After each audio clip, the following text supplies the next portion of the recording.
Graças a Paz, aqui é o pastor Fabrício. Estamos falando aqui direto de Rio Branco, Acre, porque ainda não conseguimos voltar para Moçambique por conta da pandemia, né? Mas eu e a minha família, que é a missionária Glória, a Aninha, que é a nossa filha que fez 2 anos agora, estamos em Moçambique servindo ao Senhor naquela nação. E nós já queria pedir perdão pelo atraso do vídeo aí para a conexão missionária. Então, nesse vídeo, nós vamos estar compartilhando um pouco do processo missionário na nossa vida e particularmente na minha vida e na minha família, e como Deus foi fazendo as coisas gradativamente e qual é a representatividade de estar em missões para nós, né? O que representa ser um missionário no campo transcultural para nós, viver de maneira integral nessa dependência completa de Deus. Então, eu tenho 31 anos de idade, faço 32 anos agora, dia 31 de agosto. A minha família não era uma família cristã, praticante. Esporadicamente íamos à missa, mas não tínhamos uma prática religiosa em casa. Eu era até um adolescente que não tinha uma crença definida em Deus, né? Eu achava que Deus era algo que eu me relacionava com Ele da minha maneira e com as minhas perspectivas, era completamente perdido, né? E um dia o Evangelho chegou na minha vida, através da vida da minha mãe, que se converteu, e após a conversão dela, 3 anos depois eu converti e comecei a desenvolver um relacionamento com Deus, comecei a orar, comecei a ler a Bíblia, comecei a me envolver nas coisas e comecei a adquirir aquela paixão, aquela alegria por estar em comunhão, por estar servindo as pessoas, por estar em unidade, por ter uma nova perspectiva da vida, das pessoas, do mundo, que eu poderia ser útil de alguma forma para servir as pessoas. E eu comecei a me envolver e a me envolver e eu comecei a despertar essa questão do chamado através da minha primeira experiência com Deus, que foi num retiro, fevereiro de 2006. Eu tive a minha primeira experiência assim, sobrenatural, onde eu recebi a minha primeira palavra profética e eu nunca esqueci aquela palavra até o dia de hoje. Aquela palavra ela tem se cumprido assim de maneira íntegra na minha vida e a partir daquela primeira experiência acendeu e despertou aquilo dentro de mim, né? Eu recebi aquela afirmação no Espírito que era aquilo que Deus tinha para minha vida e era para aquilo que eu tinha que me dedicar. Eu tinha um sonho de fazer a faculdade de medicina ou enfermagem, sempre fui um bom aluno na escola e sempre fui muito estudioso, sempre ganhei bolsas de estudo. Então a minha família tinha uma expectativa muito forte sobre mim nesse sentido, né? Mas quando eu até consegui passar na Universidade Federal do Acre para enfermagem, mas quando eu estava no segundo período, Deus falou comigo que era para abandonar a faculdade, porque Ele tinha coisas maiores para a minha vida, coisas que a faculdade não iria acrescentar, mas que apenas Ele e a experiência com Ele. Então, foi um processo na minha vida onde eu comecei a desenvolver essas experiências através do meu relacionamento com Deus e Deus começou a acrescentar dons, acrescentar uma graça, uma autoridade sobre a minha vida e Ele começou a falar coisas sobre o seu propósito e eu sempre tive muitas visões e, sabe, revelações profundas do mapa, do globo, de países, de cidades, de estados do Brasil e eu via flechas saindo de onde eu estava para onde eu iria passar um dia e interessante que hoje, 12 anos depois, mais de 12 anos depois de Deus me mostrar essas coisas, 14, 15 anos depois, por tudo aquilo que a gente já viveu no Senhor, esses 11 anos de ministério pastoral, aquilo que Deus fez é tudo fruto daquelas visões proféticas, das revelações que Deus compartilhava comigo lá no meu quarto. Então, nessa caminhada, nós fomos renunciando no primeiro momento pecados, né, áreas de fragilidade do Fabrício, aquilo que eu precisava renunciar para estar em santidade, andar com Deus, ter vida com Deus. e depois eu comecei a entrar num novo nível, um novo processo, que é a renúncia de direitos, né? Nós temos direito de muitas coisas: trabalhar, conquistar, estudar, viajar, ter nossos bens, adquirir coisas que fazem bem para nós, mas a renúncia do direito para viver algo no reino de Deus é algo que nos custa muito. Então a primeira renúncia foi em questão na área emocional, afetiva, e depois no sonho da minha faculdade, e Deus falou ao meu coração, eu renunciei à minha faculdade. Meu pai passou quase 5 meses sem falar comigo dentro de casa. Foi um processo muito doloroso para mim, e para minha família, né, que começou a me olhar: quer ser vagabundo, quer ser esse negócio de igreja, isso não dá futuro para ninguém, vai passar fome, vai passar necessidade, vai viver como mendigo, vai viver de esmolas, vai viver como pedinte. Então a gente ouviu muitas coisas, né? Muitas coisas desagradáveis, coisas que machucavam, maltratavam. E no meio desse processo, às vezes faltava o recurso, porque acabava não se dedicando para o trabalho em si, e mais para as coisas do reino de Deus, e não há remuneração. Então, sabe, foi um processo muito forte na minha vida. E aí em 2008 eu conheci a minha esposa, eu fui ministrar num acampamento de jovens, e eu a conheci, e foi interessante essa experiência pessoal, que quando eu a vi, Deus falou no meu coração: essa é a sua esposa. E ali eu tremi, foi muito forte aquilo para mim, que eu disse: não, isso não só pode ser o diabo, não existe esse negócio de Deus falar que é a sua esposa, isso é uma coisa que eu preciso escolher, eu vou analisar, eu vou ver e tal. E foi muito engraçado, foi muito forte aquilo, e realmente era ela a pessoa que Deus tinha separado para mim. E interessante que a minha esposa estava finalizando a faculdade de serviço social. Ela tinha recebido uma proposta de emprego de R$ 5.000 na época, 2008. E as pessoas chegavam na nossa frente e diziam assim: não, é bênção, esse relacionamento é de Deus, olha a Glorinha, a mulher de Deus, Fabrício é de Deus e tal, uma família linda, vai ser uma bênção e não sei o que, aquela coisa toda. E aí no final, quando eu saía de perto da Glória, as pessoas: olha, tu é louca, tu é uma mulher bonita, tá se formando, tem uma proposta de emprego, tu vai querer casar com esse rapaz aí, muito jovem, 20 anos de idade. A minha esposa tinha 23 na época, quase 4 anos mais velhas do que eu. E dizer: tu vai casar com esse menino, ele quer ser missionário, tu vai passar necessidade. Olha, esse menino quer ser pastor, rapaz, sabe o problema que é isso? E as pessoas ficavam falando aquilo quando eu saía de perto, e eu nem sabia que as pessoas falavam aquilo.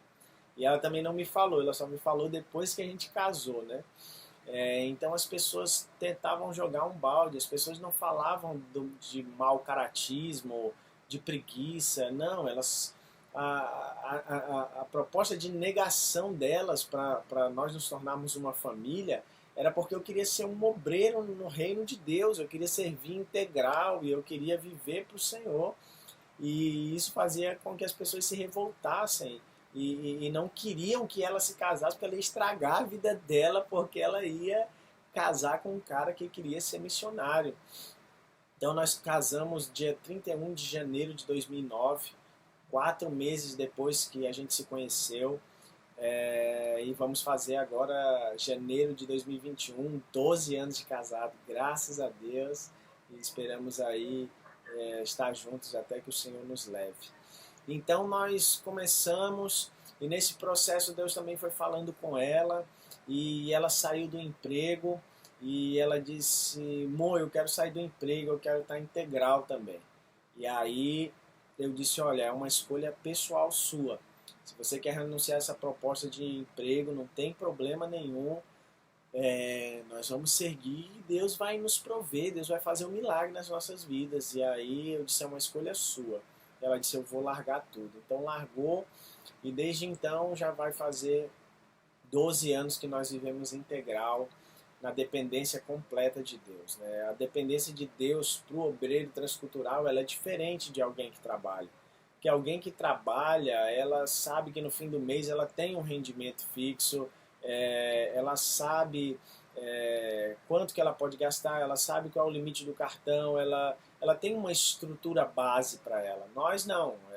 Hoje pode cair 100, amanhã pode cair nada, no fim do mês pode não cair 2.000 ou pode não cair nem um centavo. Então a gente vive como a Bíblia fala, um dia após o outro, um dia com seu próprio mal, e nisso nós vamos experimentando a provisão do Senhor de uma maneira extraordinária, que a gente não sabe de onde vem, através de quem vem. A gente só sabe de uma coisa: vai chegar, vai cair, não vai faltar nada. E é isso que a gente começou a aprender nesse processo, né?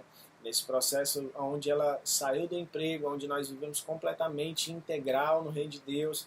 A igreja ainda não nos subsidiava com nada. Nós vendíamos trufa na frente da igreja, sabe? A gente servia em tudo que era necessário. E Deus foi nos provendo, Deus foi nos experimentando, nos provando, nos aperfeiçoando, nos lapidando. E eu vi que tudo isso, quando eu cheguei no campo transcultural, foi válido, foi um processo importante para a minha vida, que talvez se eu não tivesse passado por ele, eu não iria suportar aquilo que a gente enfrenta no campo. Então, eu também sempre fui uma pessoa muito interessada em aprender, em agregar. Então, todos os cursos que tinha na igreja local eu fazia, eu me envolvi em todos os departamentos da igreja, fui líder de adolescentes, escola bíblica, líder de jovens, líder de casais, tenho um curso da Universidade da Família, que trabalha com cura interior, que é o Veredas Antigas, sou coordenador do curso de aliança, que é um curso para casais, sou coordenador de Casados para Sempre. Então a gente procurou tudo que é curso que podia agregar, eu fui fazendo ao longo da caminhada. E eu ia usando essas ferramentas já na igreja local. Porque uma grande insight, né? um grande feeling que a gente tem que ter. Se aquele que tem uma proposta de ser integral no reino de Deus, ele não serve na igreja local, ele não vai servir em lugar nenhum. Então isso eu tive sempre muito claro na minha vida. Se eu não servia para servir a igreja local, eu não servia para servir em lugar algum. Então eu servia em tudo na igreja local, pintava a igreja, limpava a igreja, mesmo cantando ruim pra caramba, eu participava do louvor, de coral, intercessão, célula, vigília, departamentos, pregava nos acampamentos, retiro, encontros, adore, envolvido em tudo da igreja.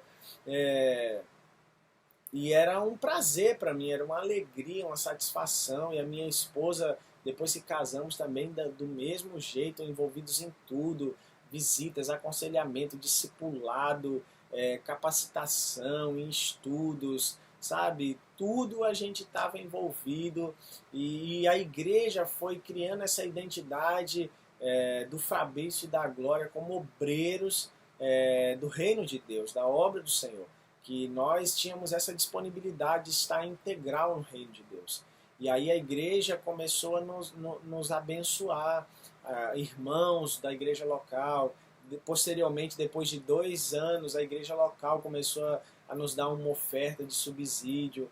E tudo isso foi agregando, foi fortalecendo para nós.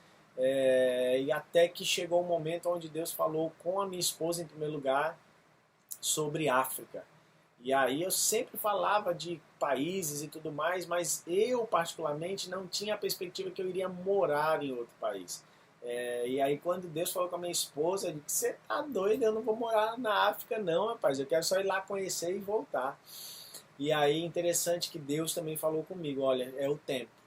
E aí surgiu um curso onde nós iríamos passar 2 meses em São Paulo, na igreja Manaim, do pastor Ricardo Bitum, que é diretor do curso de teologia do Mackenzie em São Paulo, e iria ter um prático de 3 meses em Moçambique, 1 mês na África do Sul e 2 meses em Moçambique. Aí a gente não tinha nenhum centavo, sabe? Foi uma provisão extraordinária. Nós éramos o único casal do curso que não tinha o dinheiro para comprar as passagens. Assim, foram milagres atrás de milagres, e dentro desse processo, Deus foi fortalecendo a nossa fé, foi acrescentando, sabe, ousadia, confiança nele, na sua provisão, no seu cuidado. E eu sei que nós chegamos em Moçambique a primeira vez, foi uma parceria da igreja do Manaim com a Jocum, né? E nós fomos. Interessante, assim, foram experiências sobrenaturais que nós tivemos, e nós fomos morar numa aldeia, 30 quilômetros longe de qualquer coisa. A maioria das pessoas lá só falava Xangana, porque era uma vila, não tinha energia, não tinha saneamento básico, ficava 30 quilômetros para chegar num comércio. Então, para eu sair da minha casa para comprar uma Coca-Cola ou qualquer coisa que eu quisesse, era 60 quilômetros. Eu não tinha transporte particular. Moçambique não tem transporte coletivo, como ônibus, metrô, essas coisas. São vans, como aquelas vans escolares, e quando pega o transporte, vai quantos couberem. Se der 30 dentro, dá 30 e vai embora. Eu contei comigo dentro uma vez 25 pessoas. É gente demais, Brasil. E foi um tempo assim extraordinário. Aproximadamente 4 a 5 pessoas entendiam um pouco português, era mais Xangana, né? Xangana são um dos 43 dialetos que se fala em Moçambique, como língua de tribos, né? Então, os Maxangana falam assim, vou fazer só o comprimento base. Lixile, Unjane, Nikasle Kanimambo. Nikasle Kanimambo. E quer dizer, bom dia, como você está? Estou bem, obrigado. E você? Estou bem, obrigado. Eles também têm uma maneira de se expressar como você descansou, né? Como você passou o seu último tempo, a sua última semana. Eles têm essa maneira de se expressar, né? Então era assim, completamente diferente daquilo que eu já tinha ouvido na minha vida. Quando eu cheguei em Moçambique foi um choque extremo, porque é um país que está entre os 10 mais pobres do mundo, um país que há 20, 22 anos saiu de um contexto de guerra civil, mas o povo ainda respira guerra, ainda tem aquele ar de guerra, aquele ar do preconceito com o estrangeiro, que o estrangeiro só vai para roubar, para explorar, para escravizar. Algumas pessoas a gente sente o ódio deles por nós. Isso é muito forte, muito evidente. Mas aquele tempo na aldeia para nós foi fantástico. Nós morávamos no meio do povo, não tinha muro na casa. A nossa casa ficava a 3 metros de outras casinhas de barro. Foi extraordinário aquele tempo. Aprendemos muito naquele tempo. Eu acho que acredito que foi o melhor tempo em Moçambique desses 6 anos que nós estamos lá.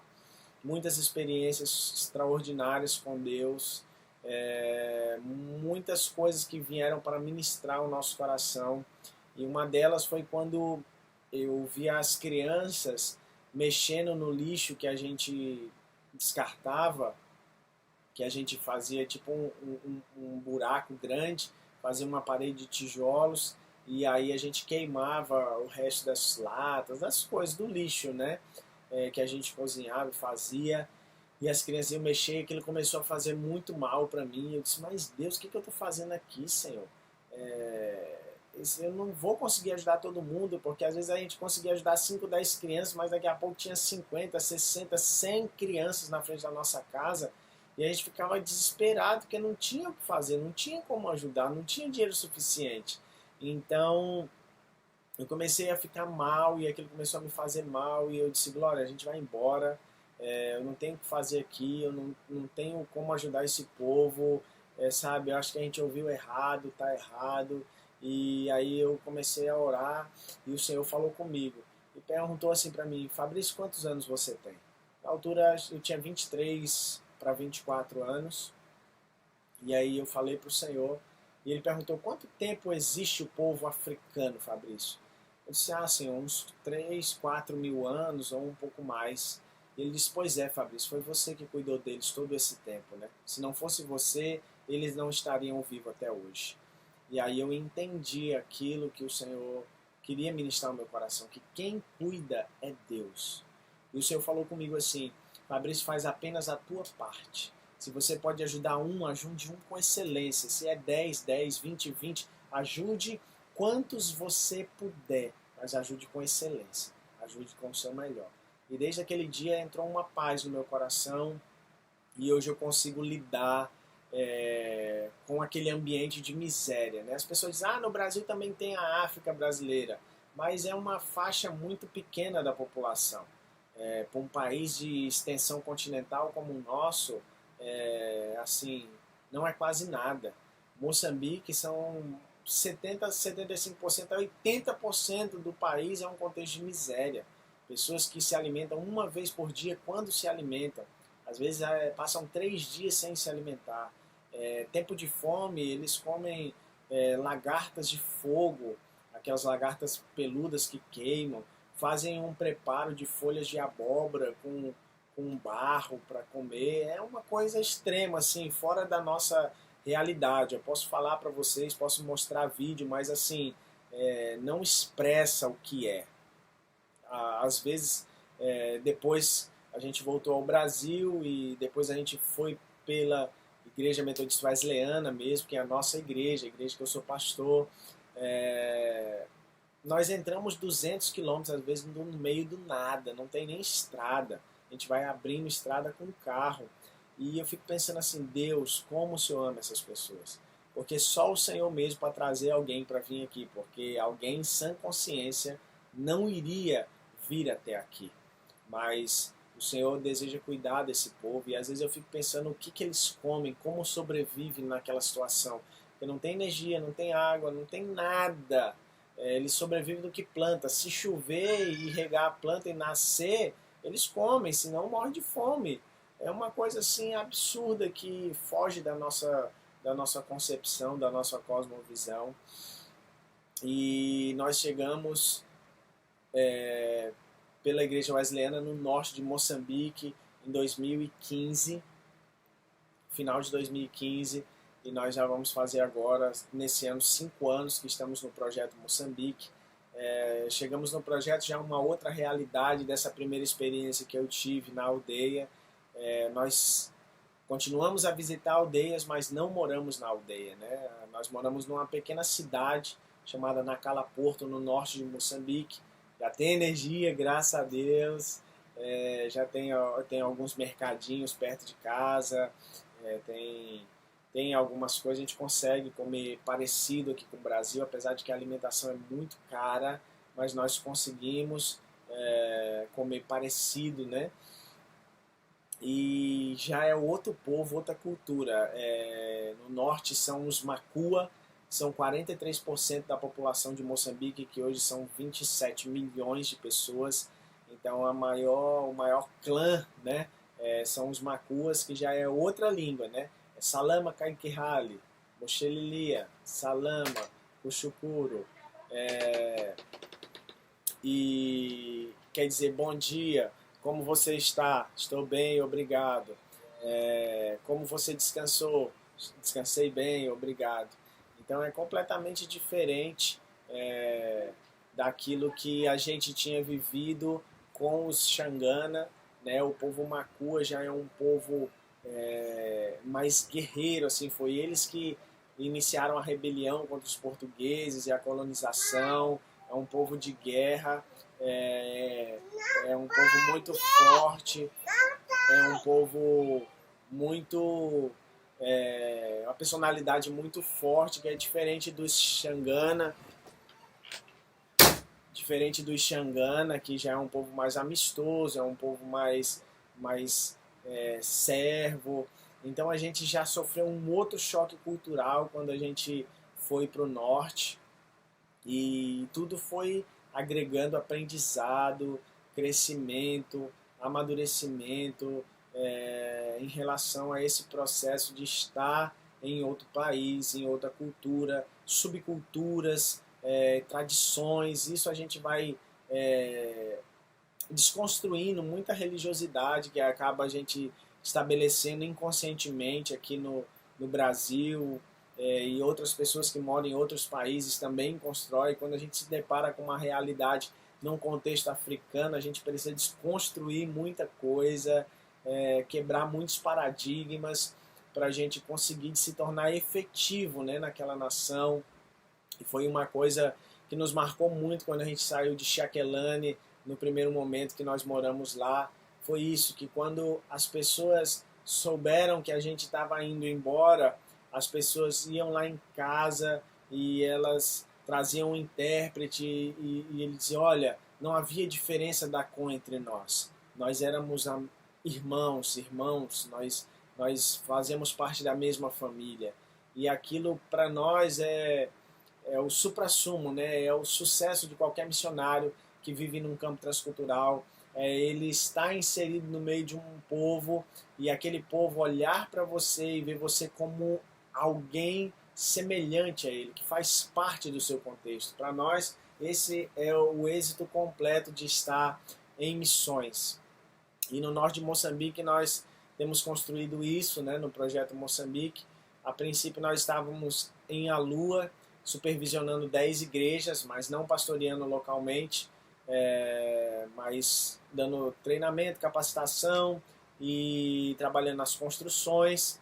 Chegamos lá, ainda não tinha nada construído. Nós, pela graça de Deus, construímos um muro de 32 por 44. Construímos uma igreja de 10 por 17. Construímos 6 banheiros de 1,60 por 3. Construímos um escritório lá, onde a gente, por enquanto, está fazendo nosso quarto de 4 por 3. Agora temos o sonho, né, de começar a construir a casa pastoral, finalizar a igreja, né? Nós só levantamos, cobrimos, colocamos as grades, ainda falta finalizar, rebocar, fazer piso, pintar, mas assim, Deus nos acrescentou muito. E aí, depois de um tempo, nós também recebemos mais uma demanda, que foi supervisionar as igrejas de Nacala, Porto, né, que são em 2 sub-regiões, então são mais 16 igrejas. Então hoje eu estou supervisionando 26 igrejas, pastoreando uma igreja local e supervisionando a pré-escola com 50 crianças, né? Alfabetização de 3 a 5 anos de idade. Muito trabalho, muita dor de cabeça, mas assim, para nós é um prazer, é uma alegria. Eu vejo missões como uma riqueza, assim, as pessoas dizem, coitado de você. Não, coitado é do diabo. O diabo é que é um coitado, ele não experimenta mais a graça de Deus, a glória de Deus, ele que não experimenta desse privilégio que o Senhor nos deu. Então eu sou um rico, eu sou privilegiado, eu me sinto orgulhoso demais de fazer parte de tudo isso. É claro que isso não isenta os desafios que nós experimentamos, isso não isenta o sofrimento, isso não isenta a solidão, isso não isenta o abandono, isso não ausenta o descaso, isso não ausenta a falta de recursos, a falta de suporte, não isenta, mas a alegria e o prazer, a satisfação é muito maior do que tudo isso.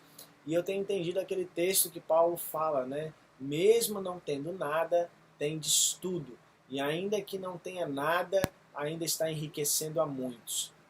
Então eu entendi esse texto, porque eu e a minha família temos vivido isso assim de maneira extraordinária, através dessa experiência de dizer sim para a vocação do Senhor. Então, se você me perguntasse há 15 anos atrás que eu iria viver tudo que eu já vivi com esses poucos 31 anos de idade, eu ia dizer que era loucura sua, porque eu era de uma família classe média baixa, uma família completamente desestruturada, sem referência de paternidade, de casamento, de relacionamento, não tinha referência de fé, mas Deus fez algo extraordinário. É por isso que a Bíblia fala que Ele levanta os que não são para confundir os que são, Ele nos levanta do monturo e Ele ergue o necessitado para sentar no meio dos príncipes. Sabe, Deus já fez coisas, me levou em lugares, me colocou no meio de pessoas que às vezes eu fico olhando assim e disse, Deus, mas quem sou eu, Senhor? Eu não sou nada. Eu não sou ninguém, Senhor. Mas eu disse sim para Ele.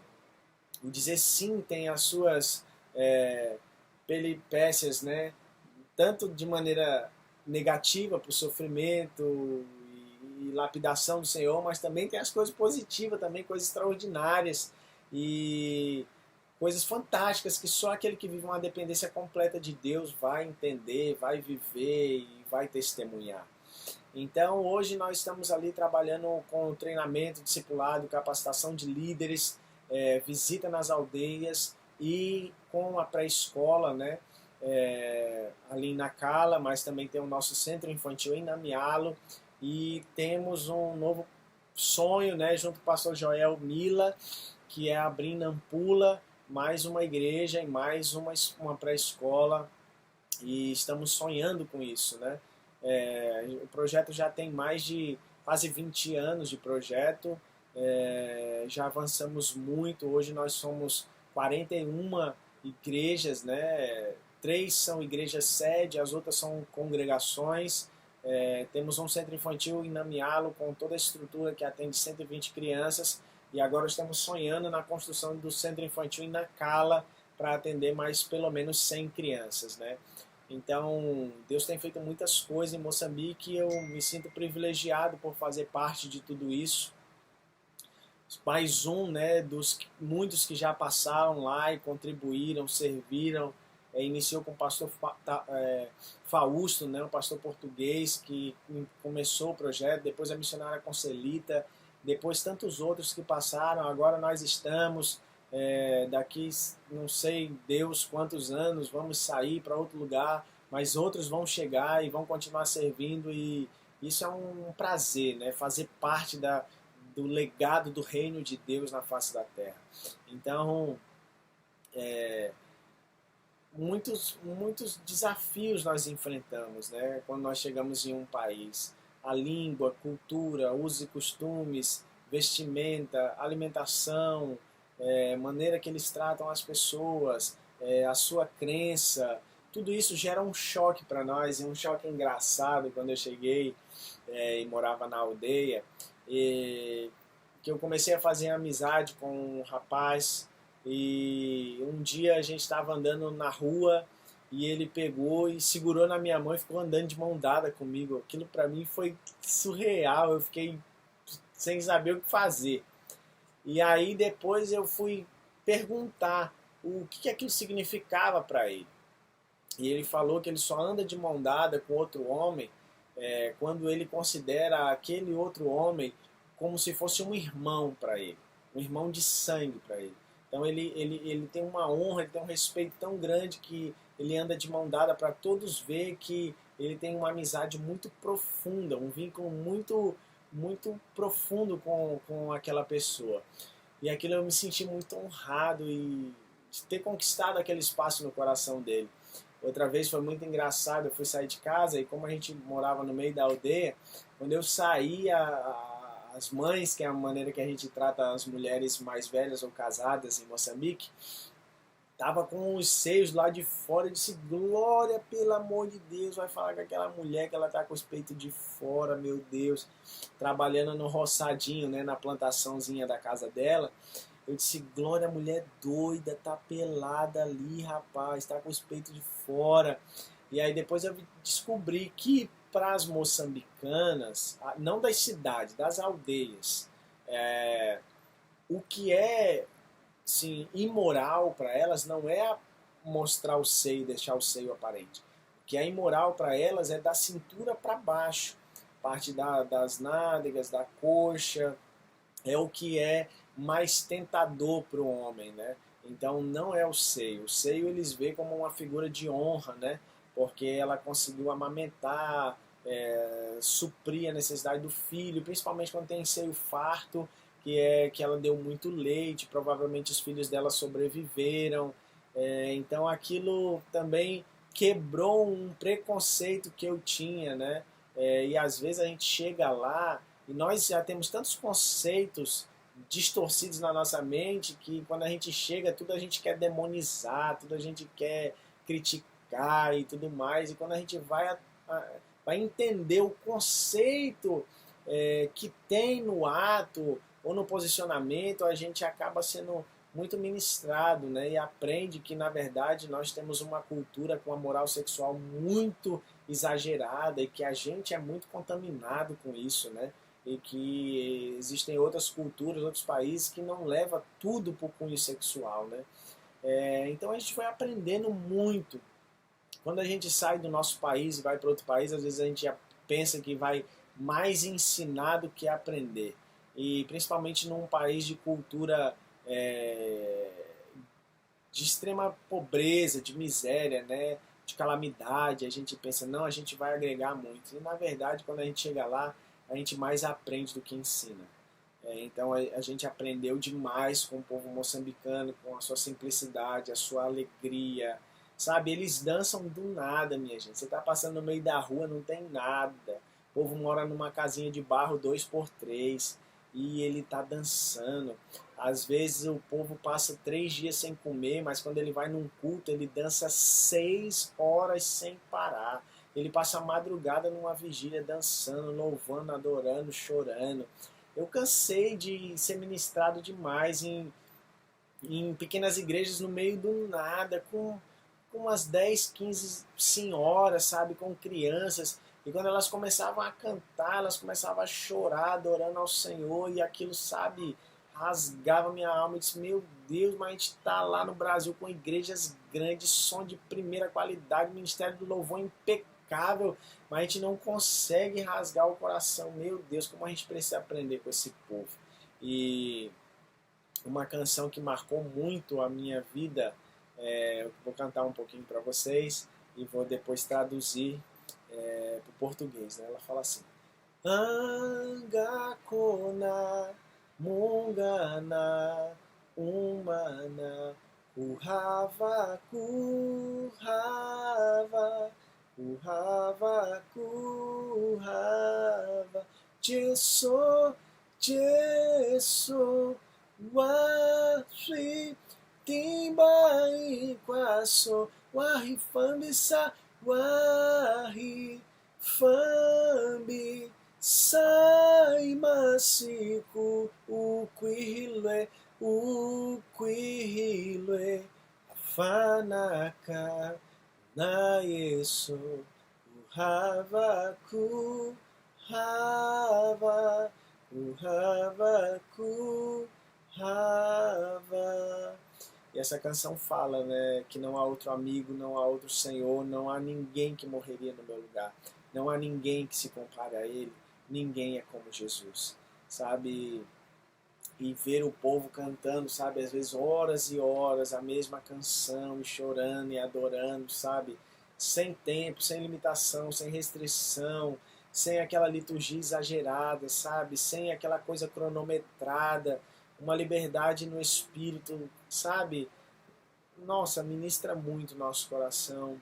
Ver os moçambicanos começando a ter experiências com o sobrenatural de Deus também é algo que nos marca assim profundamente. Ver pessoas que eram viciadas abandonar, muçulmanos se convertendo, porque no norte de Moçambique a religião predominante é o Islã, apesar de Moçambique ser um estado laico, com a predominância católica nominal às vezes, não praticante, mas o Islã no norte de Moçambique é muito forte, e ver pessoas se convertendo, pessoas abandonando a tradição, os espíritos, a prática da feitiçaria, sabe, e se convertendo de verdade é algo que não tem preço, assim.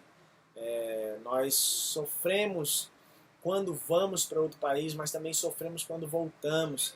E quando a gente volta, a gente tem um choque reverso. Por quê? Porque quando a gente sai daqui, inconscientemente a gente só dá um pause na nossa vida, mas a vida de todo mundo seguiu.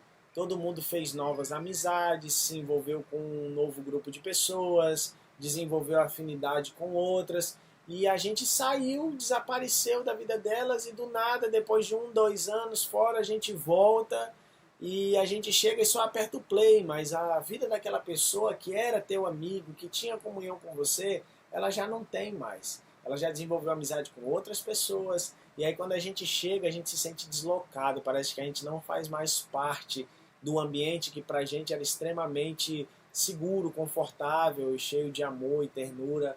mas quando a gente chega já é outro grupo de pessoas que tem na igreja, porque a igreja tem uma rotatividade. Os seus amigos já são amigos de outros, e aí você tenta se encaixar e às vezes você não consegue, é muito difícil. Quando a gente vive em aldeia, geralmente é muito silêncio, dorme muito cedo porque não tinha energia. Então, 6 horas já estava tudo escuro, 7 horas a gente já estava dormindo, acordava 4 da manhã.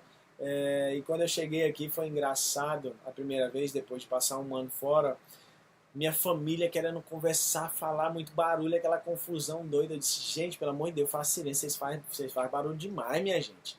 Moçambique também, eles cumprimentam todo mundo na rua. Aí quando eu cheguei na minha cidade, eu fui sair no centro para fazer uma compra, eu saí dando um bom dia, cumprimentando todo mundo, parecia um maluco, todo mundo olhando para mim, achando estranho.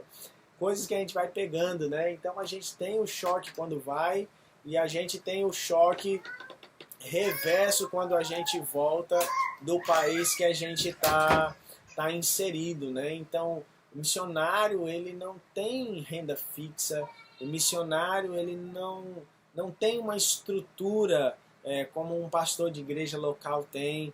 O missionário vive um constante desafio. O missionário tem um choque de entrar em uma outra cultura, o missionário tem um choque quando ele volta da cultura que ele aprendeu e hoje ele vê como seu lar, e quando ele volta para o seu país do coração, volta para o meio da sua família, dos seus amigos, ele tem um choque cultural, porque tudo mudou, tudo está diferente, sabe? Então a gente vive um constante processo de amadurecimento, transformação, equilíbrio, sabe? Um constante desenvolvimento dessa fé prática numa dependência completa de Deus. Rapaz, quem está no controle da minha vida é Deus, quem cuida dos meus dias é Deus, quem é a minha provisão é Deus, sabe? Porque a maioria das pessoas te abandonam quando você está num campo transcultural, principalmente porque é um velho ditado, quem não é visto não é lembrado. Isso é muito real. Se eu for falar para vocês a quantidade de pessoas que eu conheço, só aqui na minha cidade é gente demais, só de igreja wesleyana, outras igrejas, eu conheço gente demais, demais. Vamos botar aí 3 a 4 mil pessoas tranquilamente eu conheço. Mas espantem, aqueles que mantêm contato comigo ao longo desses 6 anos que eu estou em Moçambique, são 3 a 5 pessoas, no máximo. Quando eu mando informativo, as pessoas lembram da minha existência, da minha família, eles respondem, mas passou aquele dia, já não responde mais. Então aqueles que mantêm contato comigo são de 3 a 5 pessoas. E isso machuca a gente quando está no campo. Porque a maior necessidade do missionário, às vezes, não se engane, não é o dinheiro, é a afetividade. É as pessoas demonstrarem o seu valor e a sua importância. Por quê? Porque o dinheiro Deus é que vai prover, porque Ele nos vocacionou. Agora, o carinho, a atenção, uma mensagem, um presente, um mimo, Deus não tem a obrigatoriedade. Ele até faz, porque Ele sabe a necessidade. Mas isso é uma obrigação das pessoas.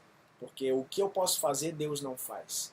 Então a igreja, as pessoas, os membros, os irmãos, os amigos, os familiares, eles têm essa obrigatoriedade de cuidar, de proteger, de nutrir o coração do obreiro que está no campo transcultural, no campo nacional, sabe?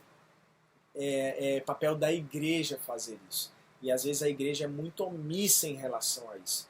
As pessoas ainda têm aquela figura do missionário, aquele cara que tem que sofrer, tem que passar a vida da desgraça, comer o pão que o diabo amassou, que eles são as piores pessoas da terra, por isso que Deus chamou eles para ir para outro lugar, enquanto não é. Essa é a maior riqueza, aquele que diz sim para o Senhor e vive uma dependência completa de Deus. Então eu poderia hoje ser enfermeiro, pós-graduado, ganhando muito bem, minha esposa assistente social, pós-graduada, ganhando muito bem, obrigado, estar na minha casa, meu carro, fazendo viagens, mas não, eu escolhi não ter nada, mas ter tudo. Então eu não tenho casa, não tenho transporte, eu não tenho salário fixo, eu não tenho nem cair duro, eu só tenho a minha mulher, minha filha e minha vida, é o que eu tenho, mas eu tenho tudo, porque eu tenho certeza que eu estou vivendo a vontade do Senhor. quando eu estive em Curitiba, eu conversando com um empresário, um cara podre de rico. O cara disse, não, eu estou muito cansado, eu vou tirar 2 anos de sabático nos Estados Unidos, descansar e tudo mais. 2 anos, liso, tá faltando um dinheiro terrível para ele. E ele viu o vídeo do projeto e ele olhou para mim e disse, cara, você é feliz com essa vida? Aí eu olhei dentro do olho dele e disse, talvez um pouco mais que você. E aquele cara, eu vi que a cabeça dele travou, bugou o cérebro dele. Ele disse, mas como assim? Não estou te entendendo. Eu disse, não, eu não tenho o dinheiro que você tem, eu não tenho a conta bancária que você tem, eu não tenho os bens que você tem, eu não tenho os carros que você tem, eu não viajei aonde você viajou. Mas de uma coisa eu tenho certeza, eu estou vivendo a vontade de Deus para a minha vida e para a minha família. Você eu não sei. E isso é a diferença entre eu e você. Por isso que eu tenho certeza que eu sou um pouco mais rico que você. Porque se você não tiver a certeza que você tem, como eu tenho no meu coração, eu sou muito mais rico que você. E aí aquele cara ficou em choque, assim, ele, sabe, ele ficou sem ação. Então são coisas que a gente vai aprendendo ao longo do caminho, vai amadurecendo, vai desenvolvendo. Ainda tenho muito a aprender, muita estrada a percorrer, muito a servir, muito a amadurecer, muito a desenvolver no Senhor. Mas uma coisa eu sempre digo para Deus, Deus, eu sempre quero dizer sim para você. Senhor, tudo aquilo que você for fazer na face da terra, eu estou disponível. Eu quero estar junto, eu quero servir, eu quero fazer parte. Não me deixa fora daquilo que você deseja fazer na face da terra, Senhor. Então que esse seja o desejo do seu coração. Independente se você é rico, pobre, branco, alto, tem dinheiro, não tem dinheiro, fala outros idiomas, não fala, vem de uma família de berço de ouro ou não, não interessa. Deus usa quem Ele quer, do jeito que Ele quer, na hora que Ele quer. A única coisa que você precisa fazer é dizer sim para Ele. Dizer sim. Não vai estabelecer os teus princípios para Deus. Deus vai quebrar você de diversas maneiras, Ele vai desconstruir você e Ele vai construir aquilo que é excelente, que é o caráter dele em mim e em você. E aí nós vamos começar a andar num trilho para nos parecermos um pouco mais com Jesus. Então, assim, são muitos anos, são muitos testemunhos, é muita coisa para compartilhar assim em 1 hora. Então, assim, eu tentei fazer um resumo muito grande para você ter pelo menos um pouco da perspectiva do que é uma vida num contexto missionário transcultural. São muitos desafios, são muitos gigantes. O gigante da solidão é muito forte, do abandono é muito forte, de você perceber que talvez você era amigo das pessoas e elas não eram seus amigos, mas assim, nada se compara com uma riqueza de saber que você está fazendo a vontade de Deus. Isso aí não tem preço. Isso aí é que dá o brilho no olho, isso aí é o que dá o sangue nos olhos para você continuar. É como aquele ditado, o sangue está dando no meio da canela, mas você continua firme, você continua vivendo, fazendo, sabe, se esforçando, se esmerando, porque você tem a convicção de que você está sendo grato ao seu Senhor. Você está tentando agradecer ao sacrifício que o Cordeiro fez por você. Então, independente se você vai servir na sua igreja local, na sua rua, no seu bairro, na sua cidade, no seu estado, no seu país, ou em outro país, ou em outro continente, eu não sei, mas faça aquilo que Deus te chamou para fazer. Há um chamamento universal, que é o da igreja, ir pregar o evangelho, fazer discípulos e ensinar a permanecer na sã doutrina. Mas há também vocações específicas. Então, se você tem um chamamento específico do Senhor e você já tem isso muito claro no seu coração, vá, faça, viva. Ainda que as pessoas digam que você é maluco, que você vai passar fome, ainda que as pessoas não te apoiem, muita gente não me apoiou, muita gente não apoia até hoje, mesmo depois de tudo que eu já vivi, todos os frutos e testemunhos que eu tenho a dar. Muita gente ainda torce contra, infelizmente, por causa do espírito de inveja que vem sobre o coração de muitos Caíns no meio do corpo de Cristo. Mas, independente de tudo isso, saiba quem você é. Saiba a direção e destino que Deus gerou no teu coração. Saiba a identidade que Deus está gerando dentro de você. Tenha convicção da sua vocação e vai. Vai sem olhar nem para a direita ou para a esquerda. Vai, não pensa nunca mais em retroceder na tua vida. Só avança, só vai em direção daquilo que Deus tem a fazer através da sua vida. Ele vai fazer em você e Ele vai fazer através de você. E aí você vai ser como aquela canção da Aline Barros.